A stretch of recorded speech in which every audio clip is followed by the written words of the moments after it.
అందరికీ నమస్కారం. నా పేరు డాక్టర్ శైలజాదేవి. ఓటర్ మహాశయులకి ఒక సూచన. ఇటీవల జరుగుతున్న మన సార్వత్రిక ఎన్నికల్లో కొన్ని చోట్ల ఓటర్లు పోలింగ్ బూత్లో ఈవీఎం బటన్ నొక్కినప్పుడు శబ్దం రావడం లేదని, అక్కడ ఉన్న కొంతమంది అధికారుల పనితీరుపై అభ్యంతరాలు వ్యక్తం చేస్తున్నారు. మే 13న మనకు అలాంటివి జరగకుండా ఓటు వేయాలంటే పాటించవలసిన జాగ్రత్తలు. మనం పోలింగ్ బూత్కి వెళ్ళినప్పుడు అక్కడ 3 అధికారులు ఉంటారు. మొదటి అధికారి మన వివరాలను పరిశీలించి మనకి ఒక స్లిప్ ఇస్తారు. రెండో వారు మన చేత సంతకం పెట్టించుకుంటారు. మూడో అధికారి మన చేతి వేలికి ఇంక్ మార్క్ వేస్తారు.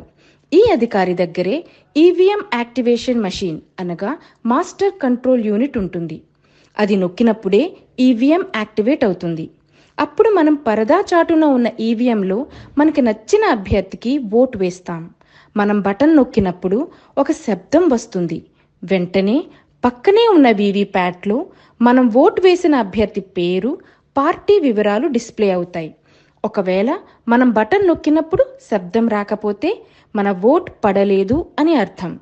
ఆ మూడో అధికారి EVM monitor control unit activate చేయలేదు అని అర్థం. మనం వెంటనే ప్రశ్నించాలి. ఇది కూడా రిగ్గింగ్లో ఒక భాగమే. వృద్ధులు, కొత్త ఓటర్లు ఇది గమనించకుండా పోలింగ్ బూత్ నుండి వెళ్ళిపోతారు. తర్వాత బూత్లో ఉన్నవారు మన ఓట్ని మిస్యూజ్ చేస్తారు. వాళ్ళకి నచ్చిన వాళ్ళకి వేసుకుంటారు. గమనించగలరు. ఓటు వేయడం మన హక్కు, అది బాధ్యత. అది జాగ్రత్తగా నిర్వర్తిద్దాం.